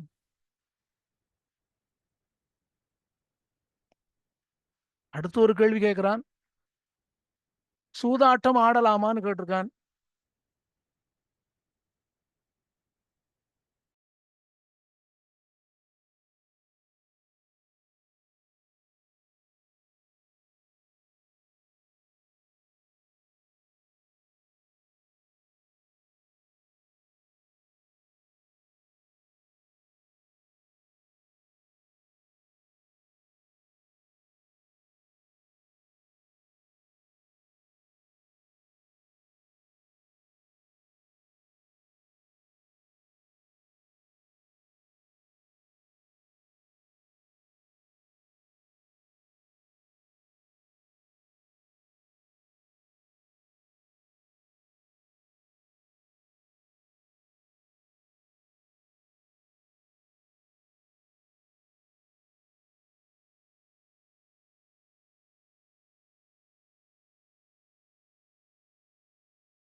க்ஷமிக்கணும். இப்போ ஒரு விஷயம் சொல்லிவிடுறேன் அடியேன். ஒரு மனுஷன் தவறு பண்ணினான்னா, இடையூறாக இருந்தான்னா, அவன குலத்த விட்டு வெளியில அனுப்பிச்சுடணும்னு பார்த்தோம். ஒரு குலம் தவறு செய்தா கிராமத்த விட்டு அந்த குலத்த அனுப்பிச்சுடணும்னு பார்த்தோம். ஒரு நகரத்துல ஒரு கிராமத்துல இருக்கிறவா தவறு பண்ணினான்னா, அந்த கிராமத்துல இருக்கிறவா எல்லாரையும் அனுப்பிச்சுடணும்னு பார்த்தோம். இந்த ஜீவாத்மாவுக்கு இந்த சரீரம் இடையூறு பண்ணியிருந்ததுன்னா, சரீரத்த விட்டு ஜீவாத்மா வெளியில வந்துரும்னு பார்த்தோம். இப்ப அடியானுக்கு நிதர்சனமா அதுதான் நடந்துருது. இங்க இப்ப அடியான் காலக்ஷேபத்துல இருக்கேன். வாசல்ல யாரோ வந்து நின்னுட்டு கதவ தட்டின்னு இருக்கா. அவளுக்கு பதில் சொல்லவும் முடியல. ஏன்னா, அப்ப இந்த பிரகிருதி சம்பந்தம்ங்கிறது எப்படி இருக்குங்கிறத பகவான் வாசுதேவன நிதர்சனமா காட்டிக் குடுக்குறான்ங்கிறத தெரிவிக்கிறேன். அடுத்து கேட்டான், "சூதாட்டம் ஆடலாமா?" "கண்டிப்பாக ஆடக்கூடாது" அப்படின்னு சொல்லிட்டான். "சூதாட்டம் ஆடுவது என்பது மிக மிக தவறு" அப்படின்னான். அடுத்ததாக ரொம்ப அழகா சொல்றான், "விடியற்காலையில தீர்த்தம் ஆடலாமா? மார்கழித் திங்கள் மதி நிறைந்த நன்னாளால் நீராடப் போதுவீர்ன்னு ஆண்டாள் தெரிவித்தாளே, "ஓழி அழைப்பதன் முன்னம் குடைந்து நீராடுவான் போந்தோம்." அந்த இடத்துல பெரியவாச்சான் பிள்ளை நாச்சியார் திருமொழியில ரொம்ப அழகா சொல்றார். "விடியற்காலையில நாங்க கிளம்பி வந்தோம் கண்ணா. உனக்கு தெரியக்கூடாதுன்னு வந்தோம். தனித்தனியாக வந்தோம். ஒரே பாதையில வரல, வெவ்வேறு பாதையில வந்தோம்னா." கண்ணன் சிரிச்சான். "சர்வ அந்தர்யாமி நான், எனக்கு தெரியக்கூடாதுன்னு நீங்க நினைச்சது எனக்கு தெரிஞ்சதேங்கிறான்." அப்ப இந்த இடத்துல திருதராட்டன் கேட்கிறான், நல்ல குணங்கள் ஒரு மனுஷனுக்கு வந்து சேரணும்னா என்ன பண்ணணும்னா? பதில் சொல்லிட்டான், "திருதராட்ரா, நல்ல குணங்கள் ஒருத்தனுக்கு வந்து சேரணும்னா, விடியற்காலையில தீர்த்தமாடணும். குணாதசஸ்நானம் சீலம் பஜந்தே பலம் ரூபம் ஸ்வரவர்ண பிரசுத்திஹி." விடியற்காலையில தீர்த்தமாடுறவனுக்கு என்ன வரும் தெரியுமா? முதல்ல சரீரத்தும் நல்ல புஷ்டியா இருக்கும். சரீரத்துல பலம் உண்டாகும். 2வது அழகான குரல் உண்டாகும். 3வது ரொம்ப அழகா இருப்பன். பேசக்கூடிய வார்த்தைகள்ல அக்ஷரம் சுத்தமா இருக்கும். அவனுடைய சரீரம், தேகம் இருக்க அந்த தோல் ரொம்ப மிருதுவாக இருக்கும். அதிலிருந்து ஒரு அபாரமான ஒரு பரிமளம் வீசும். அவனுடைய உடம்பு, தேகம் பரிசுத்தமாக இருக்கும். அதுல ஒரு தேஜஸ் உண்டாகும். அது மட்டும் கிடையாது. அவனைத் தேடி சாக்ஷாத் ஸ்ரீதேவி நாச்சியாரே வந்து சேர்வள். விடியற்காலையிலே நீராடினால் இந்த குணங்கள் ஒருவனை வந்து சேரும் அப்படின்னு சொல்றான். சொன்ன உடனே, சரி, விடியற்காலையில நீராடணும்னு சொல்றியே, உடனே பசிக்குமே, எதை சாப்பிடணும்னு கேட்கிறான் திருதராட்டன். எதை சாப்பிடணும் தெரியுமா? ரொம்ப அழகா சொல்லிட்டான். இத சாப்பிட்டா எனக்கு இது ஜரிக்கும்னு தெரிஞ்சத மட்டும் தான் சாப்பிடணும். அப்ப அளவோட சாப்பிட்டோம்னா, நம்ம ஆகாரத்துல இது நியமனம்னு சொல்றான். அப்படி ஆகாரத்துல நியமத்தோடு இருந்தா என்ன உண்டாகும்னு 6 குணங்கள் வந்து சேர்றது. என்ன 6 குணங்கள்னா, ஆரோக்கியம், ஆயுஷ்ய பலம், சுகம் ச, அநாவிலம் ச அஸ்ய பவத்யபத்யம். நான் இதத்தான் சாப்பிடணும், இவ்வளவுதான் சாப்பிடணும் அப்படின்னு தெரிஞ்சுண்டவன், அதுக்கு ஏத்த மாதிரி ஆகாரம் பண்ணினான்னு சொன்னா, அவனுக்கு ஆரோக்கியம் உண்டாகும். நல்ல ஆயுசு உண்டாகும். அவன் சாப்பிடக்கூடிய சாப்பாடுல உண்டான அந்த புஷ்டியான பலம் அவன் தேகத்திலேயே இருக்கும். சுகத்தோடு இருப்பன். வியாதி இருக்காது. அதுக்கு மேல ரொம்ப முக்கியமா ஒரு விஷயம் சொல்றான். அவனுக்கு பிறக்கக்கூடிய குழந்தைகள் ஆரோக்கியமாக இருப்பா. எல்லாத்துக்கும் மேல சொல்றான், இவன் நன்னா தீனி திங்கிறவன்னு 4 பேர் பேச மாட்டா இவன.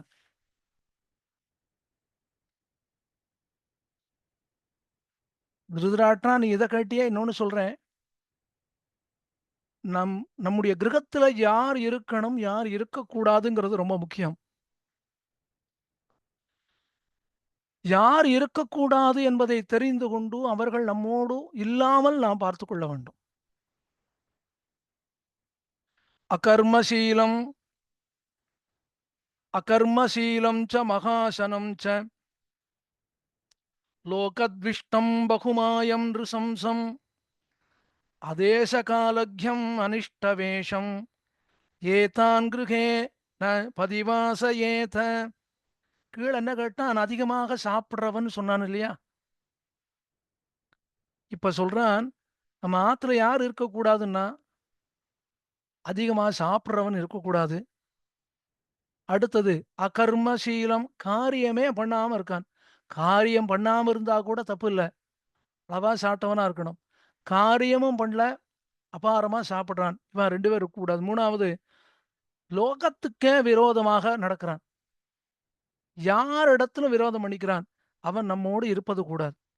4வது ரொம்ப ஒரு சிலர் ரொம்ப கபடமாக இருப்பா. மனசுல ஒண்ணு இருக்கும், வெளியில ஒண்ணு பேசுவா. பேசுறது ஒண்ணாக இருக்கும், அவ அனுட்டானம் ஒரு மாதிரியாக இருக்கும். இந்த கபடமாக இருப்பவர்களும் நம்மோடு இருக்கக்கூடாது. அடுத்து இரக்கமே இல்லாதவன், அவனும் நம்மோடு இருக்கக்கூடாது. அதுக்கு மேல சொல்றான், எந்த ஒரு காரியம் பண்ணினாலும், நாம எந்த தேசத்துல இருக்கோமோ, அத அறிந்து காரியம் பண்ணணும். எந்த காலத்துல இருக்கோமோ, அதை அறிந்து காரியம் பண்ணணும். தேசத்தையும் அறியாதே, காலத்தையும் அறியாதே, யாரா ஒருத்தன் நடந்துட்டான்னா, அவன் நடந்துட்டு போட்டும் சுவாமி, அவன் என்னோட இருக்கக்கூடாது. அடுத்து சொல்றான், வேஷம் போடுறவன். வியக்தமாவே சொல்லிட்டான். என்ன வேஷம்னா, அனிஷ்ட வேஷம். அதாவது சந்நியாசிய போல வேஷம் போடுறான். அவனும் நம்மோட இருக்கக்கூடாது அப்படின்னு சொன்னான். இதுக்கு மேல நெறைய 5வது அத்தியாயம் சொல்லி முடிக்கிறான். அத்தியாயம் சொல்லி முடிக்கிறப்பவே சொல்றான், "ஹே திருதராட்ரா, உன் பிள்ளைகளுக்கு வாழ்ச்சி உண்டாக வேண்டும் என்றால், பாண்டவர்களுக்கு உண்டான ராஜ்யத்தை குடுத்து விடு" அப்படின்னு சொல்றான். அடுத்ததாக 6வது அத்தியாயத்துல யாரு இப்ப கீழ சொன்னான் இல்லையா? கபடமான சந்நியாசின்னு. 6வது அத்தியாயத்துல இதுக்கு பதில் சொல்றான். சந்நியாசியில கபட சந்நியாசி யாரு? நல்ல சந்நியாசி யார்? அப்படின்னு நாம எப்படி தெரிந்து கொள்ள முடியும்னான். உடனே சொல்லிட்டான் விதுரன் சொன்னான், உண்மையான சந்நியாசி யாருங்கிறத சொல்றேன் கேட்டுக்கோ. ஆரோக்ஷணோய சமாலோஷ்டாஸ்மலாஞ்சனஹ பிரஹீண சோகோ கத சந்தி விக்கிரஹ அரோஷணோயஹா, யாருக்கு கோபமே வராம இருக்கோ, அதாவது சன்னியாசியினுடைய ஒரு லட்சணத்துல இதுவும் ஒண்ணு. 2வது அப்ப கோபம் இல்லாதவராக இருக்கணும். 2வது ஒரு கையில ஸ்வர்ணம் இருக்கு. ஒரு கையில கல்லு இருக்கு. ஒரு கையில பவதி பிக்ஷாந்தேகின்னு சொல்லக்கூடிய பாத்திரம் இருக்கு. இந்த 3த்தையும் ஒண்ணாக நினைக்கிறவரா இருக்கணும். 3வது ஒருத்தர் நம்ம ரொம்ப கொண்டாடினா, ஒருத்தர் நம்ம ரொம்ப திட்டினா, இந்த 2 நாளையும் மனசு சஞ்சலப்படாம இருக்கணும். 4வது இது எனக்கு வேணும் அப்படின்னு ஆசைப்படுவது கூடாது. இது வேண்டாம் அப்படின்னு நினைக்கக்கூடாது. அது மட்டும் கிடையாது. தனக்கு ஒன்று இருந்தாலும், இல்லாமல் போனாலும், அடுத்தவர்களுக்கு உபகாரம் பண்ணக்கூடியவன். இவர்தான் சிறந்த பிக்ஷு அப்படிங்கிறான். பிக்ஷு அப்படின்னா பிக்ஷை எடுக்கிறவான்னு அர்த்தம். ஆனா பிக்ஷுன்னா சந்நியாசி அப்படின்னும் ஒரு அர்த்தம் உண்டு. ஆகவே இங்க பிக்ஷுன்னா பிக்ஷை எடுக்கிறவான்னு அர்த்தம் பண்ணிக்க வேண்டாம். சந்நியாசி. அப்ப இப்படியே சொல்லிட்டு வரான். இது 6வது அத்தியாயத்துல இது மாரி நெறைய தர்மங்கள் சொல்றான்.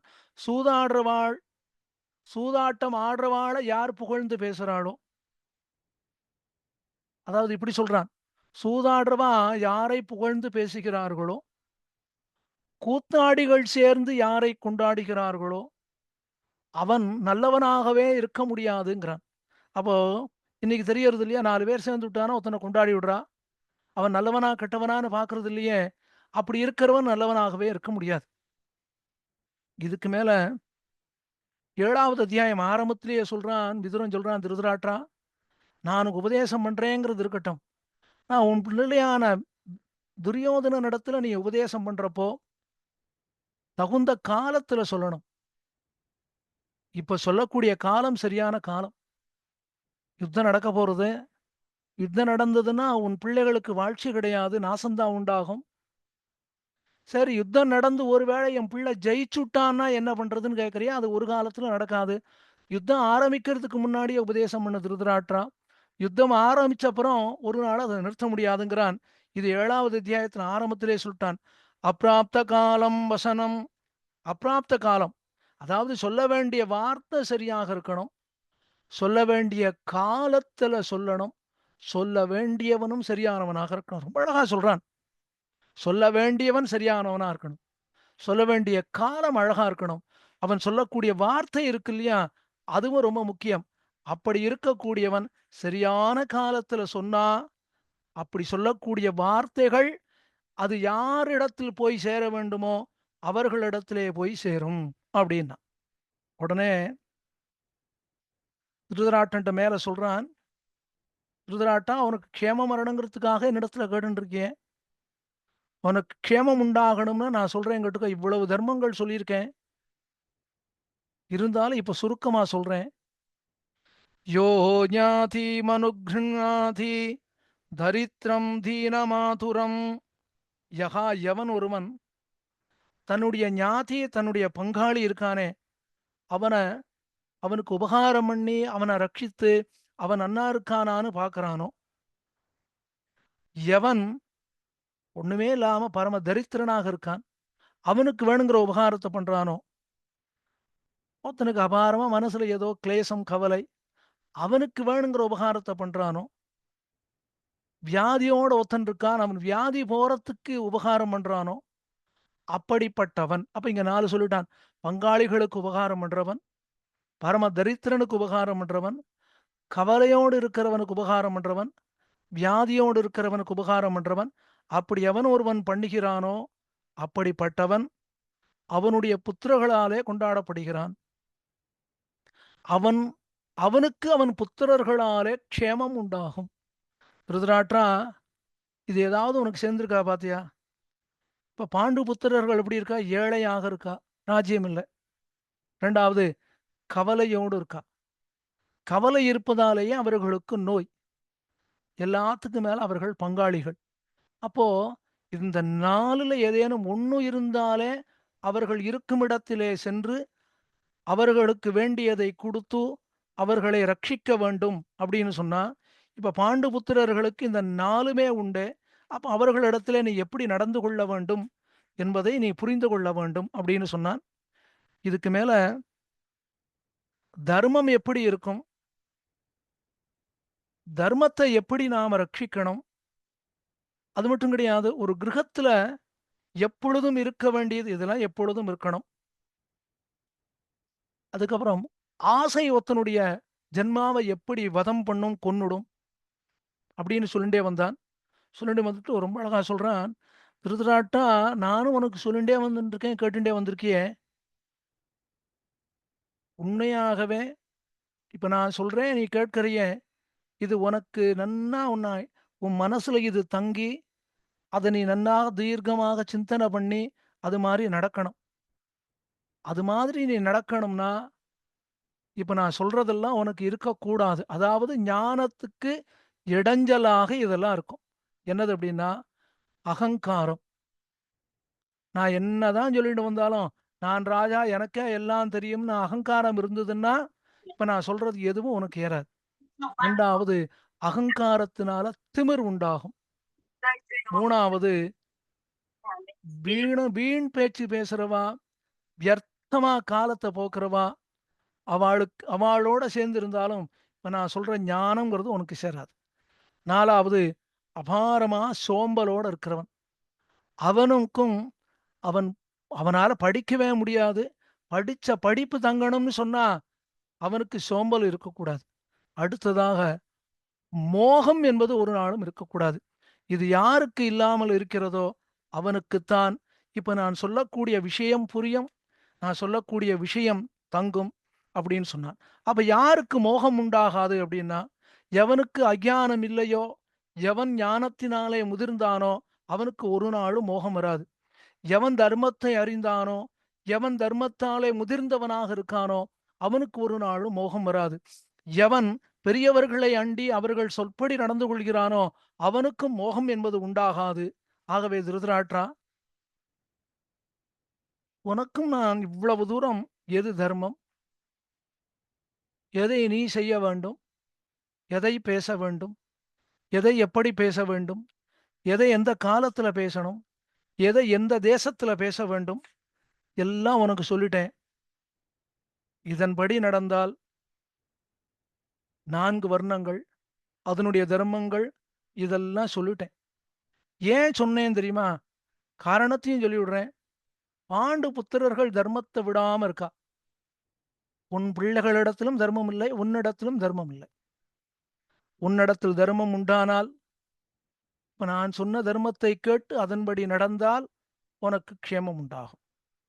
எனவே பாண்டவர்களுக்கு உண்டான ராஜ்யத்தை அவர்களுக்கு கொடுத்து விடு அப்படின்னு சொல்லி விதுரன் அந்த அழகான விதுர நீதியை சொல்லி முடிச்சான். இது ஆச்சரியம் இல்லை, இதுக்கு மேலதான் ஆச்சரியமே இருக்கு. 8 அத்தியாயங்கள், ஏறக்குறைய ஒரு 540 ஸ்லோகங்கள் அப்படின்னு ஒரு கணக்கு சொல்றா. திரும்ப திரும்ப தர்மங்களையே சொல்லிட்டு வரான். நடுநடுல திருதராட்டன் எது தர்மம்னு கேட்கிறான். விதுரனும் திருதராட்டனுக்கு புரியணும்னு சுலபமாகவே சொல்லிட்டு வந்தான். கடைசியில திருதராட்டன் ஒரு வார்த்தை சொல்லி முடிச்சான். அதான் ஆச்சரியம். எவ்வளவுதான் கேட்டாலும், எவ்வளவுதான் புரிந்து கொண்டாலும் அனுஷ்டானத்துல வருமானா ரொம்ப ரொம்ப கட்டம். அதனால்தான் சொல்லிட்டான், விதுரா நீ ரொம்ப அழகா தர்மங்களை சொல்லிட்டியே, நீ சொன்னதுல இருந்து ஒண்ணு புரியறது. இப்பவே இந்த க்ஷணமே பாண்டு புத்திரர்களை அழைத்து அவர்களுக்கு ராஜ்யத்தை கொடுத்து விட வேண்டும். நாளைக்கு காலையில சஞ்சயன் சபைக்கு வந்தவுடனே என்ன நடந்ததுன்னு சொல்ல போறான். அதுவரையிலே அமைதியாக இருந்து பாண்டு புத்திரர்களை கூட்டு ராஜ்யத்தை கொடுக்கணும். ஆனா விதுரா நான் என்ன பண்ணுவேன், நீ இவ்வளவு தர்மம் சொல்லியும் கேட்டுட்டேன். ஆனால் என்னால் என் பிள்ளைகளிடத்திலிருந்து ராஜ்யத்தை வாங்கி தர்மபுத்திரர்களுக்கு ஒரு நாளும் கொடுக்க முடியாது, கொடுக்க முடியாதுன்னு தீர்மானமே பண்ணிவிட்டான் திருதராட்டம். அப்போ இவ்வளவு தர்மங்களை விதுரன் உபதேசம் பண்ணினானே, அது வியர்த்தமா அப்படிங்கிற ஒரு கேள்வி வரும். வியர்த்தம் கிடையாது. மகாபாரதமே எப்படின்னா தர்மத்தை எப்படி சொல்லியிருக்குன்னா நெகட்டிவா சொல்லியிருக்கு. வியதிரேக திருஷ்டாந்தம் தான் மகாபாரதம். ஸ்ரீமத் ராமாயணத்துக்கும் மகாபாரதத்துக்கும் என்ன வித்தியாசம்னா, ஸ்ரீமத் ராமாயணத்துல பெருமாள் என்ன பண்றான், தர்மத்தோடு நடந்து கொண்டால் இதெல்லாம் உனக்கு உண்டாகும்னு சொல்லிட்டான், நடந்து காட்டினான்.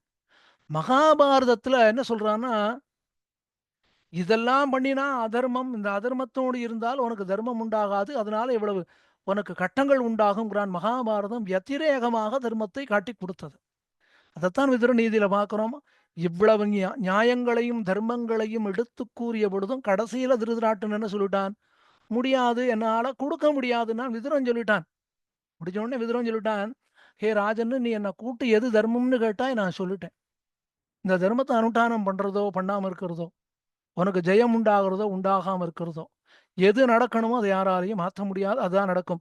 இந்த வார்த்தையை அப்படியே ஞாபகம் வைத்துக் கொண்ட திருதராட்டன் கங்கை கரையில சொல்றான். துரியோதனாதிகள் அத்தனை பேருக்கும் தர்ப்பணம் பண்ணின உடனே சொல்றான், விதுரா நீ அன்னைக்கு நீதியை சொன்ன பொழுது கூறினாயே நடந்து விட்டதேங்கிறான். அப்ப இதுல இருந்து என்ன தெரியறதுன்னா, குறைஞ்சபட்சம் இதுதான் தர்ம அதாதோ தர்ம ஜிக்ஞாசா. இது வியாசருடைய சூத்திரம். இதுக்கு எம்பெருமானார் அர்த்தம் சொல்றப்ப என்ன சொன்னார்னா, அதாதோ அதர்ம ஜிக்ஞாசான்னார். கோட்டியில இருந்து கேட்டா என்ன சுவாமி, தர்ம ஜிக்ஞாசானா தர்மத்தை விசாரம் பண்ணணும், தர்மத்தை தெரிந்து கொள்ள வேணும், புரிகிறது. அதர்ம ஜிக்ஞாசா அப்படிங்கிறத என்ன அர்த்தம்னா, எம்பெருமானார் ரொம்ப அழகா சொன்னார், தர்மத்தை தெரிந்து கொள்வதை காட்டிலும் முக்கியமானது அதர்மத்தை தெரிந்து கொள்வது. என்ன காரணம்னா, அனுஷ்டானம் பண்ணாமல் இருப்பதற்கு அதர்மத்தை தெரிந்து கொள்ள வேண்டும். இது அதர்மம்னு தெரிஞ்சால்தானே அதை விட்டு விலக முடியும். இது அதர்மம்னே தெரியலைன்னா என்ன பண்ண முடியும்? ஆகவே அதாதும் அதர்ம ஜிக்ஞாசா என்று தெரிவித்தார் எம்பெருமானார். அப்ப எது அதர்மம் எது தர்மம்? ரொம்ப அழகா திருதராட்டனே கேட்டுட்டான். விதுரா எது தர்மம்னு கேட்கிறான், விதுரா எது அதர்மம்னு கேட்டான். இந்த விதுர நீதி உயர்ந்ததான நீதி. வியாசர் சொல்லியிருக்கார், தர்மபுத்திரனே நீதி எடுத்து சொல்றான். பகவான் வாசுதேவன் தர்மத்தை எடுத்து சொல்றான். மார்க்கண்டேயர் தர்மத்தை எடுத்து சொல்றார். இத்தனை பேர் சொன்னாலும் இந்த மகாபாரதத்துல விதுர நீதின்னு விதுர நீதிக்கு தான், இந்த நீதிக்கு மட்டும்தான் பெயர். என்ன காரணம்னா, சொல்றவன் கேட்கிறவன்.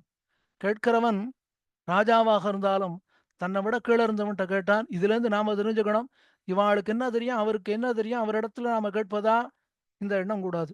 சொல்றவர் நம்மிடத்துல ஒருத்தர் கேட்டுட்டார்னா அவர் மனசு வருத்தப்படுமேங்கிறதுக்காக அவரை சந்தோஷப்படுத்தணும்னு சொல்லக்கூடாது. எது தர்மமோ அதைத்தான் சொல்ல வேண்டும். இதைத்தான் நாம் இந்த விதுர நீதியிலிருந்து அறிந்து கொள்ள வேண்டும் என்று தெரிவித்து, நமக்கு இப்படி ஒரு அழகான ஒரு இது ஒரு பெரிய பாக்கியம்தான் இது. ஜியாக்கள், மடாதிபதிகள் சாதுர்மாசிய சங்கல்பம் என்ற ஒரு விரதத்தை அனுஷ்டானம் பண்ணி எது தர்மம் எது அதர்மங்கிற விசாரம் பண்ணக்கூடிய காலம் இந்த சாதுர்மாசியம். அப்படிப்பட்ட காலத்தில் நாம் அனைவரும் இந்த தர்ம விசாரத்தை பண்ண வேண்டும் என்று நியமித்தருளியதான் நம்முடைய ஆச்சாரியன் சுவாமி. பரம உபகாரகராக விளங்கக்கூடிய சுவாமி.